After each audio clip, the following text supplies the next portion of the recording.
कहानी की शुरुआत में हम देखते हैं ली जंग नाम के एक जवान लड़के को। उसे शुरुआत से ही जूडो, कराटे और मार्शल आर्ट्स का काफी ज्यादा शौक रहा। इस वजह से वो ताइक्वांडो में सेकंड लेवल का ब्लैक बेल्ट चैंपियन भी रहा। इन सब चीजों के अलावा वो खाली समय में अपने दोस्तों के साथ मस्ती किया करता। इसके बाद हम ली के पिता को देखते हैं जो एक छोटा सा रेस्टोरेंट चलाते हैं। शाम के समय अपने सारे कामों से फ्री होने के बाद ली अपने पिता की दुकान पर फूड डिलीवरी का काम करता है। ऐसे ही एक रात जब वो फूड डिलीवरी करने के बाद अपने घर लौट रहा था तो उसने देखा कि किसी सुनसान गली में एक पुलिस वाले और एक गुंडे के बीच में लड़ाई चल रही है। पुलिस वाला क्रिमिनल को पकड़ने की कोशिश कर रहा था। ली बिना सोचे समझे उस पुलिस वाले की मदद करने लगा। जब एक टूटी हुई कांच की बोतल से वो क्रिमिनल पुलिस वाले को मारने वाला था तभी ली ने सही समय पर पहुंचकर उसे बचा लिया। हालांकि गुनहगार अभी भी मानने को तैयार नहीं है। तब ली ने उसे एक जबरदस्त लात मार के बेहोश कर दिया। इस दौरान ली ने देखा कि उस गुंडे के पैर में काले रंग की कोई इलेक्ट्रिक बेल्ट बंधी हुई है। ली को समझ नहीं आया कि ये क्या है। वो पुलिस वाला वेनिस ली की बहादुरी देखकर काफी इंप्रेस हो गया। काफी ज्यादा घायल होने की वजह से वेनिस को हॉस्पिटल में भर्ती किया गया। वहीं ली को उसकी बहादुरी के लिए पुलिस डिपार्टमेंट की तरफ से अवार्ड भी दिया गया। इसके बाद पार्क नाम का एक पुलिस वाला उससे मिलने आया। उसने ली को बताया कि शहर में लगभग 500 ऐसे लोग हैं जिनके पैरों में एक काले रंग का एंकल बैंड बंधा हुआ है। ये असल में एक तरह का जीपीएस ट्रैकर है जिससे पुलिस उनकी लोकेशन पर नजर रखती है। ये लोग असल में ऐसे क्रिमिनल्स हैं जो हाल ही में जेल से छूट कर आए हैं और ये कुछ बड़ा कांड करके ही अंदर गए थे। पुलिस उन पर नजर रखती है ताकि वो दोबारा जुर्म करें उससे पहले रोक सके। पार्क ने ली को ऑफर दिया कि वो उनके साथ काम करे। शुरुआत में ली ने मना कर दिया लेकिन पार्क ने समझाया कि इस काम के लिए उन्हें मार्शल आर्ट एक्सपर्ट्स की जरूरत है। जिस पुलिस वाले को ली ने बचाया था वो बहुत ज्यादा घायल होने की वजह से 1 महीने तक काम पर नहीं लौट पाएगा। पार्क ने कहा कि जब तक वेनिस नहीं आता तब तक ली उनकी टीम के साथ काम कर सकता है। ली के दोस्तों ने भी कहा कि कर ले भाई, बढ़िया काम है। ली के पिता ने भी इसके लिए उसे इजाजत दे दी। अगले ही दिन ली ने पुलिस फोर्स को ज्वाइन कर लिया। लेकिन ये डिपार्टमेंट पुलिस डिपार्टमेंट से थोड़ा अलग है। यहाँ के लोगों को ना तो पुलिस वाली यूनिफॉर्म पहननी होती है और ना ही इन्हें किसी क्रिमिनल से पूछताछ करने के लिए किसी वारंट की जरूरत है। उनका काम है क्रिमिनल्स की लोकेशन पर नजर रखना और जब भी उनके एंकल बेल्ट की बैटरी 30% से कम हो जाए उन्हें फोन करके रिचार्ज करवाना। मान लो उस क्रिमिनल ने कॉल नहीं उठाया या कॉल उठाने के बाद भी चालाकी दिखाई तो इन लोगों का काम है वहां जाकर उससे पूछताछ करना और जरूरत पड़ने पर उसे गिरफ्तार कर लेना। यहाँ शुरू के कुछ घंटे तो ली के लिए काफी बोरिंग थे और उसे ऐसा लगने लगा कि इस काम को ज्यादा दिन तो नहीं कर पाऊंगा मैं। लेकिन फिर उसे दिखाई दिया कि एक क्रिमिनल के एंकल बैंड की बैटरी 30% से कम हो गई है। फिर जब ली ने उसे कॉल किया तो उसने बिना बात सुने फोन काट दिया। इन लोगों ने जब उस क्रिमिनल का रिकॉर्ड चेक किया तो पता चला कि उसे रिक के चक्कर में अंदर डाला गया था। इसीलिए पार्क ली को अपने साथ लेकर तुरंत उस लोकेशन पर पहुंचा। ली ने नोटिस किया कि उसके घर की एक खिड़की में लोहे की बार नहीं लगी हुई तो उसने पार्क से कहा कि इस आदमी ने खिड़की से कूदकर भागने का पूरा प्लान बना रखा है पहले ही। इसलिए पार्क उसे पकड़ने के लिए मेन दरवाजे से आया जबकि ली बाहर खड़ा हुआ उसके खिड़की से कूदने का इंतजार ही कर रहा था। वहां पहुंचकर पार्क को पता चला कि ये क्रिमिनल बिल्कुल नहीं सुधरा। वो अभी भी किसी लड़की के साथ जबरदस्ती करने की कोशिश कर रहा था। फिर पार्क से बचने के लिए वो तुरंत ही खिड़की से कूदकर बाहर भागा लेकिन वहां तो ली उसका पहले से इंतजार कर रहा था। उसने तुरंत ही उसे एक लात मार के अपने कब्जे में ले लिया। यहाँ पार्क भी ली की बहादुरी देखकर काफी खुश हुआ। फिर ये लोग उसे अरेस्ट करके अपने साथ ले गए। इस पूरे प्रोसेस के दौरान ली को महसूस हुआ कि इस काम में मजे के साथ साथ काफी ज्यादा रोमांच भी है और फिर उसने उस लड़की की इज्जत बचाई। उसने सोचा कि इससे अच्छा काम तो हो ही नहीं सकता। इसके 2 दिन बाद ये लोग एक ऐसे क्रिमिनल को पकड़ने गए जिसकी नजर वहां पार्क में खेल रहे छोटे बच्चों पर थी। ली उस घिनौने आदमी को पकड़ने के साथ साथ थोड़ा बहुत पीटना भी चाहता था लेकिन पार्क ने उसे रोकते हुए कहा कि हम ऐसा नहीं कर सकते वरना कल को इन्वेस्टिगेशन के दौरान हमारे ऊपर भी कार्रवाई हो सकती है। ली इस काम में हर रोज कुछ नया सीख रहा था और पार्क भी उसकी बहादुरी से काफी खुश है। फिर उसने ली को ऑफर दिया कि क्या वो आज रात उसके साथ डिनर करेगा। तो ली ने पूछा मैं अपने दोस्तों को भी ले आऊं, फ्री का खाना उन्हें भी बहुत पसंद है। पार्क ने कहा कि हाँ बिल्कुल जरूर, तुम्हारे दोस्तों से मिलकर मुझे भी खुशी होगी। फिर उस रात ली अपने तीनों दोस्तों को लेकर पार्क की बताई हुई जगह पर पहुंच गया। सब लोगों ने एक साथ खाया पिया, काफी एंजॉय किया और अब पार्क भी ली के दोस्तों के साथ काफी अच्छे से घुल मिल गया था। वो उन लोगों के सामने ली की तारीफ करते हुए बता रहा था कि कैसे उसके आने के बाद उन लोगों का काम पहले से आसान हो गया है। इसके बाद जब ये लोग पार्टी खत्म करके अपने अपने घर जाने वाले थे, तभी पार्क के साथ काम करने वाले एक ऑफिसर ने उसे कॉल करके बताया कि एक क्रिमिनल है जो मर्डर के केस में अंदर गया था और 15 सालों की सजा काटने के बाद वो 1 महीने के लिए जेल से बाहर आया है। उस आदमी ने अपना एंकल बैंड काट के फेंक दिया है, जिस वजह से हम उसकी लोकेशन को ट्रैक नहीं कर पा रहे। उन लोगों को पता चला कि अभी कुछ देर पहले उस आदमी की लास्ट लोकेशन वहीं आसपास की है। तो ली ने फैसला किया कि वो अपने दोस्तों की मदद से उस आदमी को पकड़ने के लिए जाएगा। ली के एक दोस्त के पास एक ड्रोन था, तो ड्रोन की मदद से उन लोगों ने उस आदमी को जल्दी ढूंढ लिया। उसे पकड़ने के लिए ली अकेला ही वहां पर गया, क्योंकि पार्क इतनी भाग दौड़ नहीं कर सकता। वहां पहुंचते ही उस आदमी ने ली पर चाकू से हमला कर दिया, लेकिन ली ने बचते हुए एक लात मारकर उसे गिरा दिया। लेकिन इससे पहले कि ली उसे गिरफ्तार कर पाता, वो आदमी अपने ही चाकू लगाकर कहने लगा कि दूर हट जाओ वरना कुछ गलत कर दूंगा मैं। अब ली के लिए ये सिचुएशन बिल्कुल नहीं थी। उसे समझ नहीं आ रहा था कि यहाँ क्या करना चाहिए। तो पार्क उसे फोन पर ही गाइड करने लगा कि ऐसी सिचुएशन से कैसे निपटा जाता है। वो आदमी कह रहा था कि मैंने जेल से निकलने के बाद सुधरने की कोशिश की थी, लेकिन जब भी कोई मेरे पैर में वो एंकल बैंड देखता था तो मेरा मजाक उड़ाता था। पार्क सारी बात सुन के ली को कान में बता रहा था कि क्या करना है। ली ने वही बातें दोहराई कि तुम्हें हिम्मत नहीं हारनी चाहिए, तुम्हारे आसपास के लोग क्या कह रहे हैं उस पर ज्यादा ध्यान मत दो, और जितना ज्यादा हो सके खुद को हमेशा सही रास्ते पर रखो। फिर कुछ ही महीनों के अंदर तुम्हारा ये एंकल बैंड भी हटा दिया जाएगा और इसके बाद तुम भी दूसरों की तरह एक आम जिंदगी जी सकोगे। ली की बातें सुनकर उस आदमी को थोड़ी हिम्मत मिली और बात मानकर उसने एंकल बैंड दोबारा पहन लिया। आज उसने सीखा कि सिर्फ जोश से ही नहीं बल्कि होश से भी काम लेना जरूरी है। फिर हमें न्यूज चैनल पर खबर दिखाई जाती है कि डोंगू नाम का एक बहुत खतरनाक अपराधी बहुत जल्द जेल से छूटने वाला है। यह आदमी बहुत ही घटिया किस्म का था। उसके ऊपर लगभग 15 ऐसे केस थे जिसमें 12 या उससे कम साल के बच्चों के साथ उसने गलत किया था। पुलिस वाले इस बात को लेकर बहुत सीरियस थे कि कुछ भी हो इस आदमी पर नजर रखनी होगी, क्योंकि उसके बीते हुए कल को देखते हुए इस बात का पूरा शक है कि वो दोबारा भी ऐसा कुछ कर सकता है।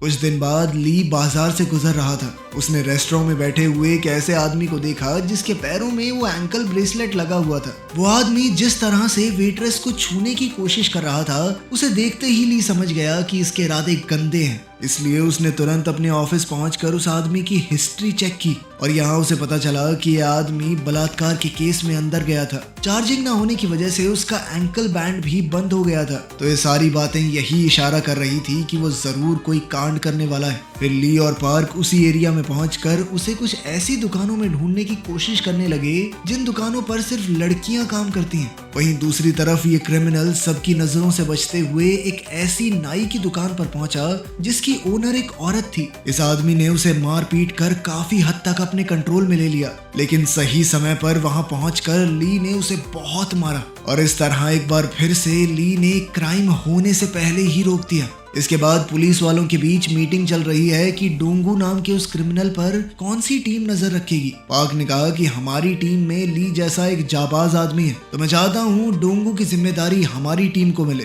इसके बाद जब ली पार्क से मिला तो उसने बताया कि ये काम मुझे बहुत अच्छा लग रहा है और इसीलिए मैं इस काम को हमेशा के लिए करना चाहता हूँ। पार्क उसकी ये बात सुनकर बहुत खुश हुआ। जल्द ही वो दिन आया जब डोंगू नाम का वो क्रिमिनल जेल से आजाद होने वाला है। तो उससे मिलकर उसके पैरों में वो एंकल बैंड बांधने का पूरा काम करने के लिए ली और पार्क जेल में पहुंचे। उसके पैरों में वो डिवाइस बांधने के बाद पुलिस की एक टीम उसे घर छोड़ने के लिए भी गई। बाहर डोंगू के खिलाफ बहुत खतरनाक प्रदर्शन चल रहा था। लोगों का कहना था कि ऐसे घटिया आदमी को बाहर क्यों निकाल रहे हो, इसे फांसी दे देनी चाहिए। लेकिन फिर भी डोंगू को उसके घर में छोड़कर पुलिस की टीम वहां से चली गई। और अब आने वाले समय में ली और उसकी टीम का सबसे बड़ा चैलेंज होगा डोंगू पर नजर रखना। फिर रात के समय डोंगू का एक पुराना दोस्त छुपते छुपाते उससे मिलने के लिए आया। ये दोनों उस बिल्डिंग की छत पर जाकर बातें करने लगे। इन दोनों की बातें सुनकर साफ पता चल रहा था कि एंकल बैंड के चक्कर में ये दोनों ही पुलिस वालों से बहुत ज्यादा चिढ़े हुए हैं। डोंगू के इस दोस्त का नाम रॉजर है और कुछ साल पहले तक ये दोनों एक ही जेल में बंद हुआ करते थे।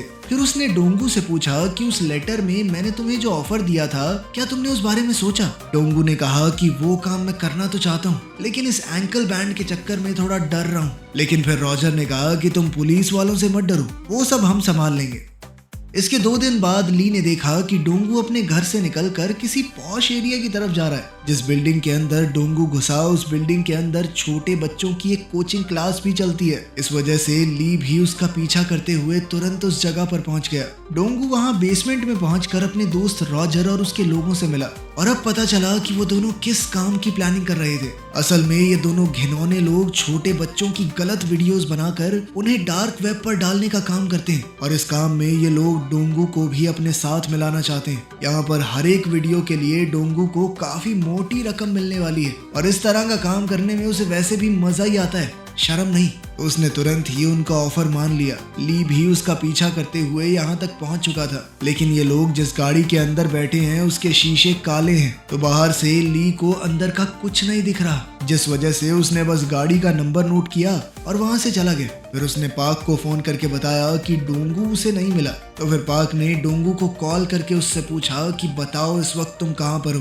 डोंगू ने कहा कि मैं तो कुछ नहीं, यहाँ पे थोड़े नूडल्स खाने के लिए आया था। और इतने में ली उसे ढूंढ पाता उससे पहले ही डोंगू एक थाई रेस्टोरेंट में जाकर बैठ गया। डोंगू ये पहले से जानता था कि उस पर नजर रखी जा रही है, इसलिए इस बार वो पुलिस वालों को चकमा देने में कामयाब रहा। अगले सीन में हम ली और पार्क को उनके ऑफिस में बैठा देखते हैं। ली ने कहा कि डोंगू के घर के आसपास भी कुछ थाई रेस्टोरेंट्स हैं, आखिर में नूडल खाने के लिए वो इतनी दूर क्यों गया। मतलब साफ था कि उस बिल्डिंग के अंदर जाने के पीछे कोई तो वजह रही होगी। इसके बाद वो घायल पुलिस वाला जिसकी शुरुआत में ली ने जान बचाई थी, अब हॉस्पिटल से डिस्चार्ज होकर वापस आ गया। उसने ली को अपनी जान बचाने के लिए शुक्रिया कहा और साथ ही उसे तोहफे के तौर पर ग्लव्स दिए। वेनिस के ठीक होकर लौटने के बाद इनकी टीम अब और ज्यादा मजबूत हो गई। अगले दिन एक 10-11 साल की छोटी बच्ची को खेलते समय किसी ने किडनैप कर लिया और वहीं दूसरी तरफ डोंगू के दोस्त रॉजर ने उसे वो जगह दिखाई जहां पर वो लोग वीडियो शूट करने वाले हैं। उन पर पुलिस वालों ने अपनी नजरें गड़ाई हुई थी।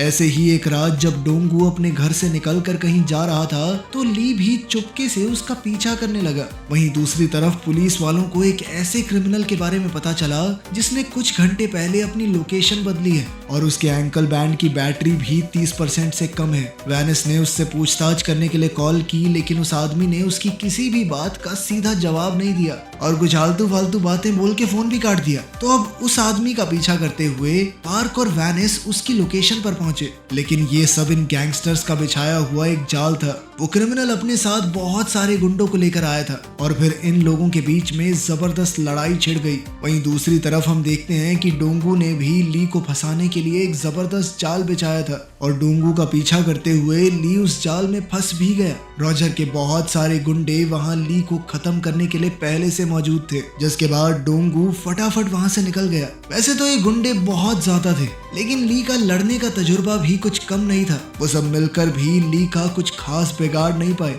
ली ने उन सभी गुंडों की बड़ी जबरदस्त तरीके से धुनाई की। वहीं दूसरी तरफ पार्क और वेनिस बहुत बुरा फंस चुके थे। वो दोनों गुंडों का मुकाबला बहुत बहादुरी से कर रहे थे, लेकिन आखिरकार गुंडे उनके ऊपर भारी पड़ने लगे। फिर भी ज्यादातर गुंडों को उन्होंने ठिकाने लगा दिया, लेकिन इस पूरी लड़ाई में ये दोनों भी बुरी तरह जख्मी हो गए। वहीं दूसरी तरफ सारे गुंडों को बढ़िया पीटने के बाद ली डोंगू का पीछा करते हुए उस जगह पर पहुंच गया जहां ये लोग वीडियो शूट करने वाले थे। फिर जैसे ही वो बेसमेंट एरिया में पहुंचा तो वहां उसे किसी बच्ची के चीखने चिल्लाने की आवाजें आई। ली समझ गया कि डोंगू नाम का वो घिनौना आदमी यहीं पर आया होगा। उसके काफी कोशिश करने के बाद भी दरवाजा नहीं खुला, तो फिर उसने बाहर जाकर खिड़की तोड़ी और अंदर गया। डोंगू के साथ ही उसका दोस्त रॉजर भी वहां मौजूद था। अब ली वहां पहुंचकर दोनों को ही बुरी तरह पीटने लगा, लेकिन पुलिस वाला होने की वजह से ली के ऊपर पाबंदी है, वो उन दोनों को जान से नहीं मार सकता। इस बात का फायदा उठाकर गुंडों ने ली पर चाकू से हमला कर दिया। इन दोनों से लड़ते हुए ली भी बुरी तरह से घायल हो चुका था। इसी बीच सही मौका देखकर रॉजर तो वहां से भाग गए, लेकिन डोंगू अभी भी लड़की की तरफ बढ़ने की कोशिश कर रहा था। ली ने उसे बहुत मारा, लेकिन उसने भी चाकू से हमला करके उसे घायल कर दिया। इसी बीच यहाँ पुलिस के आने का सायरन बजने लगा तो डोंगू भी अपनी जान बचाकर भागा। ली ने अपनी जान दांव पर लगाकर उस बच्ची को तो बचा लिया, लेकिन बहुत ज्यादा घायल होने की वजह से उसे आने वाले कुछ दिन हॉस्पिटल में ही गुजारने पड़े। ली के पिता उसकी ये हालत देखकर बहुत दुखी हुए। उन्हें लगने लगा कि काश मैं अपने बेटे को ये नौकरी करने के लिए हाँ ही ना करता।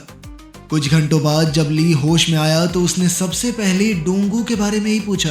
उसके सीनियर ऑफिसर्स ने बताया कि डोंगू वहां से भागने में कामयाब हो गया और अब तक उसने अपना एंकल बैंड भी काट कर फेंक दिया है। दूसरी तरफ पार्क की गर्दन की हड्डी में भी बहुत चोट आई थी, जिस वजह से उसे तो कई महीनों तक हॉस्पिटल में एडमिट रहना पड़ेगा। और बेचारा वैनिस तो उस लड़ाई में बहुत ज्यादा खून बहने की वजह से मर ही गया। ये सब कुछ जानने के बाद ली को बहुत ज्यादा दुख हुआ, क्योंकि अब तक उसने सोचा नहीं था कि इस नौकरी में उसे इतना खून खराबा भी देखने को मिल सकता है। इसके बाद जब ये लोग अपने साथ ही वैनिस के अंतिम संस्कार पर गए तो वहां पर उस छोटी बच्ची की मम्मी भी आई, जिसे उस दिन ली ने डोंगू से बचाया था। उसकी माँ ने बच्ची का लिखा हुआ एक थैंक यू नोट ली को दिया और बताया कि मेरी बेटी आज भी गहरे सदमे में है। वो फिलहाल इतनी ज्यादा डरी हुई है कि घर से बाहर तक नहीं निकलना चाहती, लेकिन जब भी मैं उसे आपकी बहादुरी के बारे में बताती हूँ तो उसे बहुत हिम्मत मिलती है। ये सब सुनकर ली बहुत इमोशनल हो गया और सोचने लगा कि आखिर उस छोटी सी बच्ची की क्या गलती थी। उसको तो शायद यही लगता होगा कि पूरी दुनिया में लोगों का दिल उतना ही साफ है जितना उसका खुद का था। इसके बाद जब ली पार्क से मिलने आया तो उसने ली से कहा कि तुम इस मामले से दूर रहो, क्योंकि अब ये मामला क्राइम ब्रांच संभालेगी,